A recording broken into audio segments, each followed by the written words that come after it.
Well, thank you so much. Thank you for inviting me. I'm very happy to participate in that conversation. I am from, as the presentation was okay. I don't like to, spend too much time on myself, but I am from Reunion Island, and so in the Indian Ocean, and that may explain a lot of what will follow. And I've been working a lot with artists, as I was said. I organize workshop with artists and activists in which we produce a performance, a public performance that we do in the street or in a place like that. And it's connected usually with current events. The last one was about the object of the museum and the question of looting and preservation. And so we did like street theater. So this, many things are happening, but it will explain why effectively for me there is no theory or practice of liberation and emancipation without looking at art and culture, not only practices and production, but also how we can transform and being, freed of the dominant ways of representation.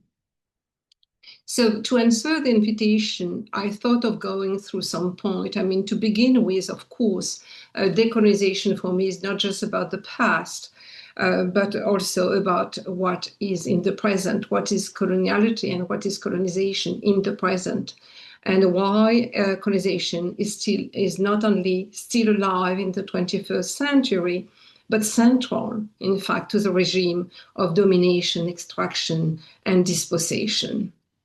How also, and therefore, talking about colonization, I will talk about decolonization, which for me is a practice in which difference and contradiction, in which we live through and with difference and contradiction, and they are allowed, to be expressed and in fact to exist.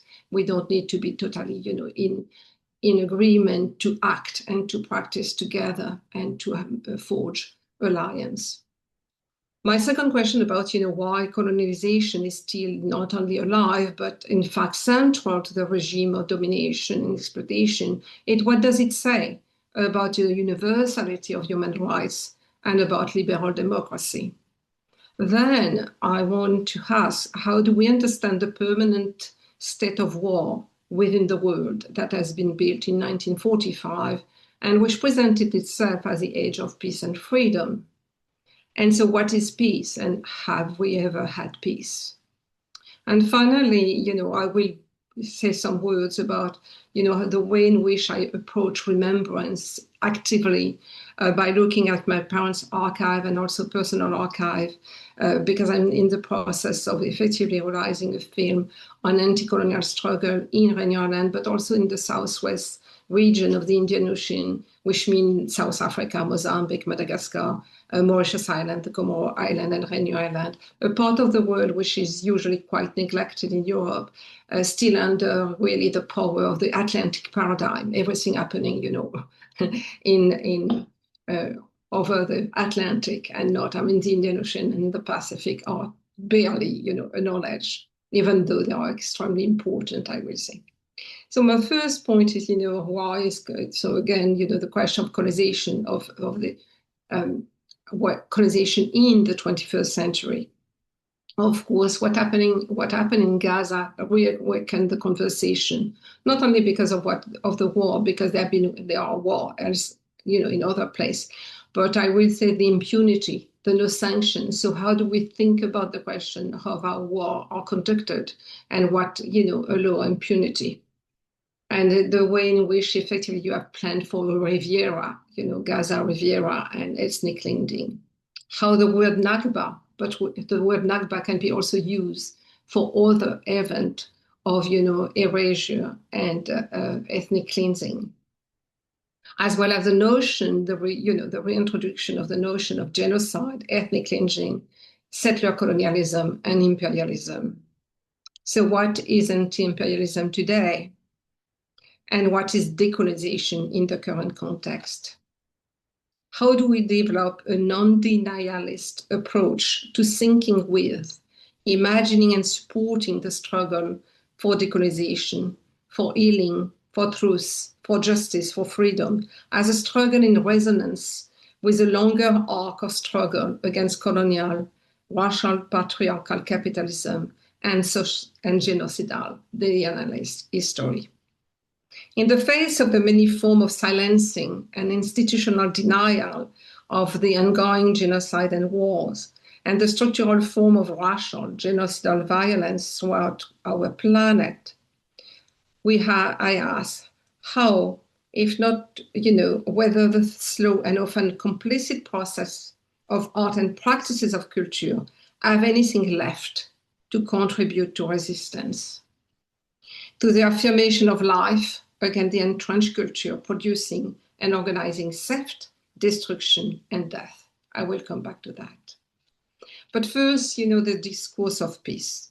In 1945, this is the birth of Pax Americana, of a new world order, of peace and freedom, of the free world emerging.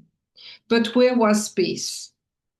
That year, this year, 2025, the celebration of the 80th anniversary of the liberation of Europe from Nazi, important in the light of war in Ukraine, launched by the Russian Federation. But this celebration did not include Hiroshima and Nagasaki, the French repression in Guelma and Sétif in Algeria in 1945, the Nakba in 1947, or the insurrection of 1947 in Madagascar. And also the celebration this year excluded the Russian contribution to the defeat of Nazism in Europe, and let's not even talk of the loss of life everywhere, in China, in Africa, and in India during that war. Yet, heralding the return of liberty and the triumph of liberal democracy, marking the end of Nazism, the slaughter of a generation, and the horror of the Holocaust, there were speeches about sacrifice and peace, uttered in the context of Trump's challenge to NATO, leading Ursula von der Leyen, the president of the European Commission, to declare the West as we knew it no longer exists.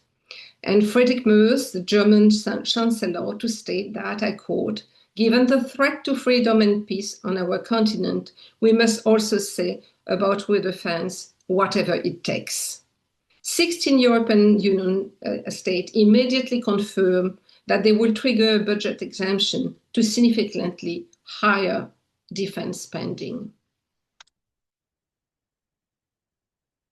So this current conjuncture must be analyzed. Conjuncture, as Stuart Hall has argued, is a moment both of danger and of opportunity. In intellectual, cultural, and political terms, it is a call to action. Its ethnographer Melissa Gregg's words, all conjunctural politics is, I quote, a method of describing the unique circumstances a particular moment poses, typically deserting in terms of its own ideal, while at the same time providing the grounds for a potential route out of such circumstances. Or, in cultural theorist Jeremy Gilbert's words, it means being aware of, I quote, the importance of mapping the specificity of the present, of situating current development historically, of looking out for political threat and opportunities. The present moment is marked by fascism, ethno-nationalism, and the instrumentalization of regressive religious forces, by the militarization of the public space, the criminalization of dissent, and the accusation of anti-Semitism, by artificial intelligence for the dominant classes, and an intensification of the global counter-revolution. But also, on the other side, by anti-fascist, anti-imperialist, and revolutionary feminist, queer, and trans movement, by radical environmentalist movement, by pro-Palestinian solidarity, and by struggle for land and water. The long counter-revolution, we can also trace it by this constant effort by conservative forces to slow, to hinder, and to stop the struggle for peace, joy, and freedom. Current leaders have no imagination. What they have rather is no hesitation to maim, to torture, and to kill. They deepen austerity and encourage wars. They promote hate. A shift at the same time is happening. The West, the American hegemony, is in crisis, challenged by China, India, and Russia, whatever we think about that alliance, and we can talk about it, and by country in the global South. Meanwhile, the far right, rooted in the atomization of society and the collapse of community solidarity, is betting on more division. What the far right and conservative has long looked for is the anti-state state. In other words, a state that put its institution, parliament, police, army, tribunal, and media at the service of austerity and war.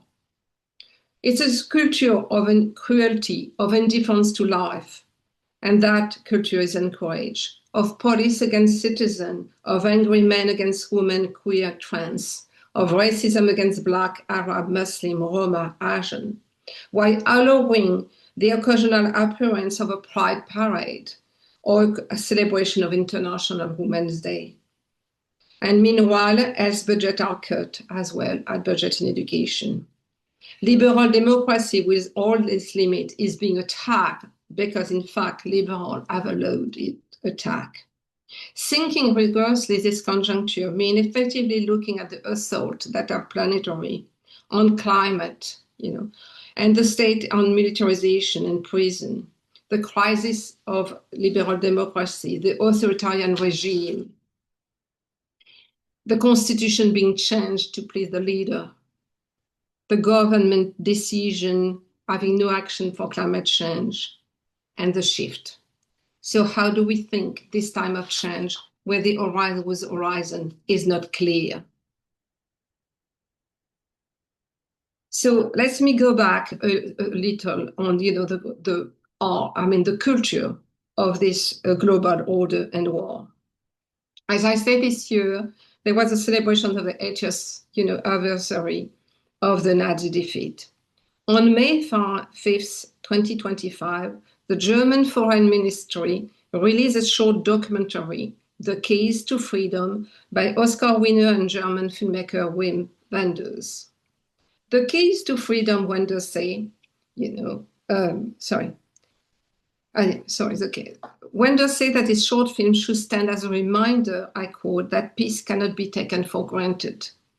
We see in this documentary, in the very short one, it's just barely 6 minutes, visiting the French school in Reims, where the Nazi army chief of staff, General Alfred Jolt, signed Nazi Germany total surrender during the night of March 8, 1945. As we know, at the insistence of the Soviet Union, the decree was ratified in Berlin the following day, not only because, the Soviet army were the first to enter Berlin, but also the contribution of the Soviet forces to the victory could not be ignored. This is why, it's celebrated on May 9. Wenders' choice of France on May 8 makes sense of what's followed. It is a West victory that carries a message for today. In The Keys to Freedom, archival footage is combined with image of Wenders wandering through the French school that, I quote, became the center of the world. Dramatic music accompanies the entry of Nazi general in the school. Again, we hear Wenders, and I quote, 12 years of terror, 6 years of war, the Holocaust, the worst crime of the world as ever known, and here in a school in Reims. In the school museum, a set of keys are on display that the US Commander-in-Chief returned to Reims, after the ceremony of surrender, saying to the mayor, "These are the keys to the freedom of the world." I was very touched by the sight of this key, Wenders says, but the peace broker in that schoolhouse is now under threat. I quote Wenders, "I have lived 80 years in peace, a peace the night in this school brought us all. Today, in its 4th year, there is a war in Europe again. It is also a war against Europe.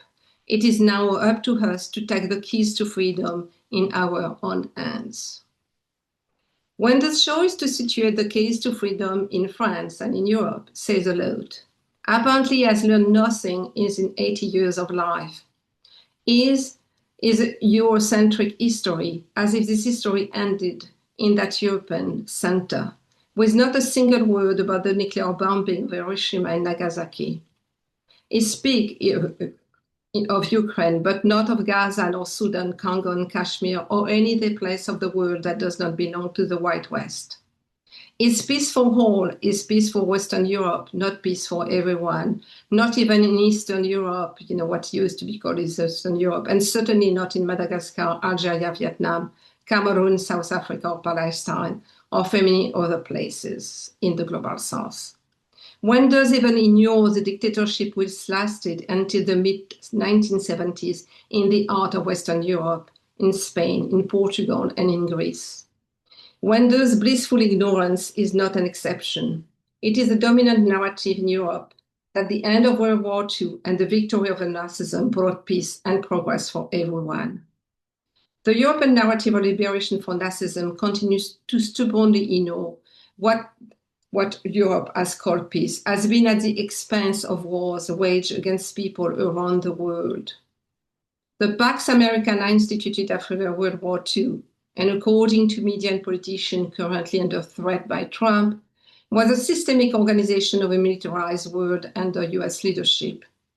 The new institution of the World Bank, the International Monetary Fund, the World Trade Organization, and NATO were created therein, charged with enforcing the domination of the US dollar and preserving the interests of multinationals. True, there were peace in Western Europe, and social progress, though it was not always peaceful for the working class, for the migrant, for anti-fascists, anti-militarist, gays and queer and anti-imperialists. But yes, most people could go about their daily lives without fearing bombs or military occupation. So it continues this narrative of peace. Anti-Muslim racism helps the society of the European Union to justify their anti-migrant policies or the genocide in Gaza, while the occupation of public space by armed police and soldiers and the criminalization of protests are justified in the name of protective peace.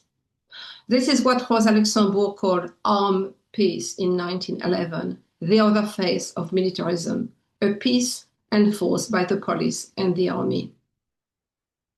In fact, have we ever had peace or continuous war against people's aspiration for freedom, abolition, and decolonization? According to Uppsala Conflict Data Program, between 1989 and 2023, armed conflicts have caused the deaths of 3.8 million people, both combatant and civilian, and more than half of the deaths have occurred in Africa. The Middle East and Asia has been the next most affected region, with approximately 7,000 and 6,000 deaths, respectively. Europe and the Americas have seen the fewer deaths, and even, with what's happening in Ukraine, which are not undermining what is happening, and that there is a war and destruction. In 2023, the number of conflicts involving states totaled 59, the highest number recorded since 1946. According to the Watson School Cost of War project, US spending on aid operation between October 23 and October 24 has been over 17.9 billion US dollar. The Watson School also reported that US-backed, Israeli military operations since October 7 will lead for higher indirect than direct death rate. 160 million people have died in wars during the 20th century. These direct and indirect deaths are the result of CIA-supported coup, military invasion, military dictatorship, French military intervention in Africa, as well as English and Portuguese, and the afterlife of nuclear tests everywhere, from Soviet Union to the Pacific and Algeria, of chemical weapon and chemical contamination by all the great imperialist power. War has put a long shadow over peace, as we know. Armies left behind, their weapon with chemicals goes under, in the soil and in the water. Europe has not been spared during this age of peace. Witness effectively the war in Yugoslavia, but also, of course, in Ukraine. In Washington Bullet, a story of the CIA coup and assassination, the historian Vijay Prashad retraced the succession of coups from 1953 UN to the 2019 ousting of Evo Morales in Bolivia. It shows a relentless commitment to inter-liberation. In 1950, Martinican poet Aimé Césaire wrote, "Europe is indefensible." He underlined the fact that genocide and ethnic cleansing have been happening in the global south for decades before coming back, what he called, the shock in return in Europe with Nazism. Today, we could say that perhaps the West is indefensible. To live in Europe is to live on a continent drawing in its own insignificance and arrogance, while having to endure the insane mediocrity of its defense of imperialism. But perhaps we should go back further than what Vijay Prashad is suggesting, go further back in the past and remember Haiti. Very quickly, in summary, 1791, the beginning of the insurrection by the enslaved, 500,000 enslaved in Saint-Domingue, future Haiti, a French colony that provided more than half of the sugar consumed in Europe. In 1883, the Haitian army inflicted a huge defeat to the Napoleon army. In 1804, on January 1st, it was the birth of the Black Republic. What I mean to say, what I want to remind, that it was irrepresentable. It could not be that this event could not be represented in European history. And it could not, the birth of a Black Republic could not be conceived. Revolution of the 18th century should remain the French Revolution, the English Revolution, or the North American Revolution. These were the true revolution where freedom was effectively enacted, even though in the United States slavery continues and French and English imperialism continue to destroy around the world. The French state imposed a blocus and sanction upon the young republic until 1825, when a ransom was imposed that ruined the young republic, followed in 1914 by US occupation. All along, the banks were looted and new laws imposed.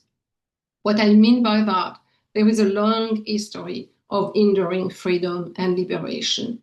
And we have, how do we understand that? How do we understand that what makes liberation, why liberation so scary? And I want to go back to something. So more words on liberal democracy. Western wars have long been waged to impose, enforce, and save Western values. These values just are immediately comprehensible and recognizable, evidently principled, moral, and noble.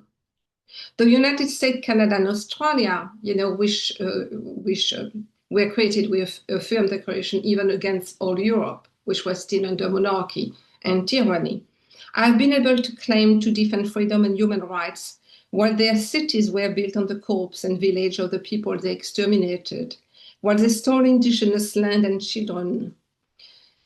And, and these children were sent to horrendous boarding school where they were harassed, beaten, tortured, and killed, and subjected to forced assimilation. This nation-state possess internationally acclaimed museum and prestigious collection of stolen objects for colonized and exterminated people. The US and the Great Britain have a veto right at the United Nations Security Council. Their decision about climate disaster and militarism affect the whole world. They launch devastating wars with total impunity, but they declare a love of liberty, of women's rights, of children, of freedom of expression. They love children more than any other people, they say. If these states have succeeded in hiding their crime and claiming universality, if they have been able to protect each of their criminals from being tried, we are not imitating them. This country are the embodiment of a benevolent and civilized order while the crime of other states are tainted their reputation. And yet, colonial occupation inevitably contaminates liberal democracy. Laws must be adopted to protect property rights over stolen land, to distinguish between citizen to militarized society, and a feeling of being under constant threat must be nurtured. That sentiment is not wrong in itself. Settlers know that whom they discriminate against, whom they humiliate, criminalize, all dreams of revenge. But settlers also entertain a sense of omnipotence that when it is shattered, push them to terrorism and violence. What cultural shift must we do to escape that way of thinking? Double standards indicate what has been in fact at the heart of imperialist policies. Peace here, war everywhere else. If colonization is about dehumanization, making human beings into disposable animals, what is being human? However, calling people dogs, declaring they are animals that must be killed because their presence is an affront to those who call themselves human, does not indicate a confusion between animals and humans. Those who dehumanize people love their dogs and cats. They join associations for animal rights, defense, and protection. They care about the animal in their zoo. When they assimilate people with animals, they indicate that a life can be destroyed, as well as its environment, its cities, its cultural and historical site.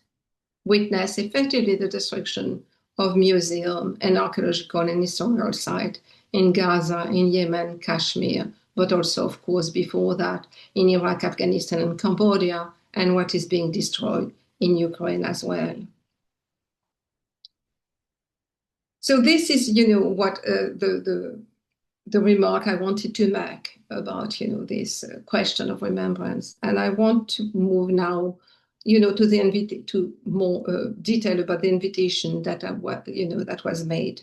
It has to reflect on post-socialist, post-Soviet history, and to work from the narrative of Sinti and Rom, Jewish, BIPOC, disabled, and queer people. The project I read on the webpage has invited artists who are working from different perspective, methodology, and approaches towards remembrance work, connected to Ukraine, Belarus, Russia, Israel, Georgia, Bulgaria, and Germany. And I look at the work, that in fact, Masha cited on the webpage, Culture of Remembrance, for instance, Bitter Truth, or Spectrum of Injustice, Gender, Non-Conforming, Lives Under Nazi Rule, or Where Memory Gathers Bones, and I read the text.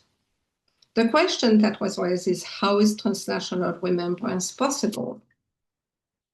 I was educated in the French public system in Réunion Island because Réunion is still a French territory.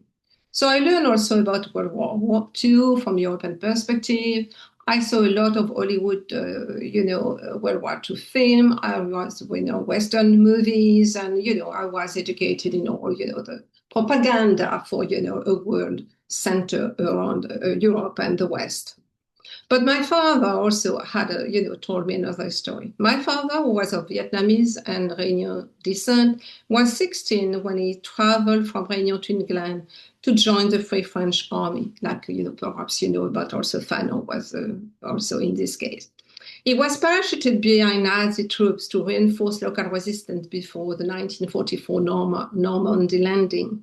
So I learned about another history, Nazism seen from the South, from a French colony, a place, therefore, where rights are denied to non-white people. And I reflected on the connection later, between fascism and colonization, how in colonies, fascists experimented racial law that then they transported later on to Europe. I mean, we know about Italy in Ethiopia or, in Libya, and of course the German in current Namibia. So if you allow me, I will move to the global south and ask, how is transcontinental decolonial remembrance possible? I'm currently working, it was said, on a film on the mass movement in Réunion Island between the 1950s and 1980s. And that movement called itself communist and anti-colonial. It was joined by people from different social status, ethnic background, and religion, because in Réunion you have as well, Islam, Christianism, Buddhism, Hinduism, and Afro-Malagasy also religion. So from all these and different social status, ethnic background, religion, and genders. That communism that was in Réunion and is also that we can find also in Sudan, in Egypt, in Senegal, Thailand, Singapore, India, or the Caribbean, is buried under the European Western history of communism and revolution. When I talk about my project, for instance, I'm always asked if that communism was being affiliated with Moscow or Beijing, how did it answer to 1968 Soviet invasion of Czechoslovakia, or, how it reacted to the Moscow-Beijing rupture, as if none of this movement could have its own autonomous position. I'm not saying that communist parties in the South did not associate at one point or another with Moscow or Beijing, or that their leaders and members never attended communist gatherings in Moscow or Bucharest or elsewhere, that they never celebrated the accomplishment of the Soviet Union. I just, suggested that we shift the gaze from dominant to Eurocentric form of remembrance. It means perhaps exploring the link between anti-colonial communism in the global South and socialist or Soviet history, but also not just in the Soviet Union, but other parts also of Europe and elsewhere. It means, and also exploring, therefore, the post-anti-colonial communism remembrance in the global South and the post-socialist or Soviet history, and look at the connection and differences. Working with the archive of my parents, both active member in Réunion anti-colonial communist movement and with personal archive, I must find my voice, my own voice and the tone in which I will tell that story. Because I was present during many of the events that I want to evoke. I was a child and a teenager. As a child and a teenager, I witnessed the French state violence, its criminalization of opposition, its politic of censorship and denial, its use of all its institutions, police, army, tribunal, media, to crush those who opposed politics. I witnessed, police search in my house at 6 a.m. in the morning. I saw my father taken to the prison. I heard about the threat against my mother. I witnessed also the content of French public education focused on France, its king, and its republic. I saw the repression of Creole language and culture, and then later also how pacification means adding a politic of liberal multiculturalism. I want to explore the condition of this mass movement success and also its defeat. I want to look also at defeat and explore defeat politically, the fact that defeat is there. Happened to movement, to social movement, and to political movement. And how do we understand defeat? Not within the vocabulary of the military, but in the vocabulary of change. Because, of course, enemy and adversary will not just say, oh, yes, of course, we forgot about your memory now. We're going to, listen to them. We know it's a struggle, right? So to do that, I must free myself of the desire to answer French discourse or European discourse, and representation. My desire to nonetheless, denounce what the state, to remain within the denunciation of what was, the crime and to try and to make, to say, oh, we also had memories. Oh, we also had, similar thing. No, to absolutely invent as much as I will be able to an autonomous, vocabulary. I cannot be in dialogue with a state that does not want to dialogue, as I witness, every day in France. In a context of increasing power of far-right party, anti-Black, anti-Arab racism, anti-Semitism, of complexity of state, of anti-threat, of the European Western government to the Russian Federation, of its incapacity to imagine anything else than hanging on its supremacy that is declining, I do not need to lose my time with that. I need also effectively to work with people who are producing cultural artistic tools that radically challenge that culture of cruelty and punishment. In the article called the unavoidable Holocaust, the anti-denialist coalition write, and I quote, "We would like to suggest that the culture and infrastructure produced in the name or shadow of what is commonly thought of after Auschwitz was and remained an integral part of a denialist and revisionist cultural arm for perpetrating, unseen, and downplaying the undergoing, Nakba being the term then, for the erasure. Clearly, given the scope of what we are arguing, this was not then simply a culture and infrastructure tool to deny, but through it to see and maintain the hierarchy order of the entire global racial, colonial, and patriarchal axis of power and the basis for ongoing capital accumulation. Imagining new tool, which means also that decolonization is not about arrangement, but the total abolition of regime and culture of death. Of course, fighting for social, racial, gender justice, for land and water, for freedom against racism, anti-Semitism, anti-queer, anti-trans, and all forms of fabricated vulnerability. Yes, we must continue this struggle every day, absolutely every day, everywhere. But we also must forge autonomous space, working with few resources, but with the strength and energy and desire that fighting and resisting produce, with the joy of being together and imagining together. So a decolonial transcontinental remembrance will be working with difference and acknowledging difference and the multi-level, memories that are constantly work and rework, and never end. That is constantly a work in process. Thank you.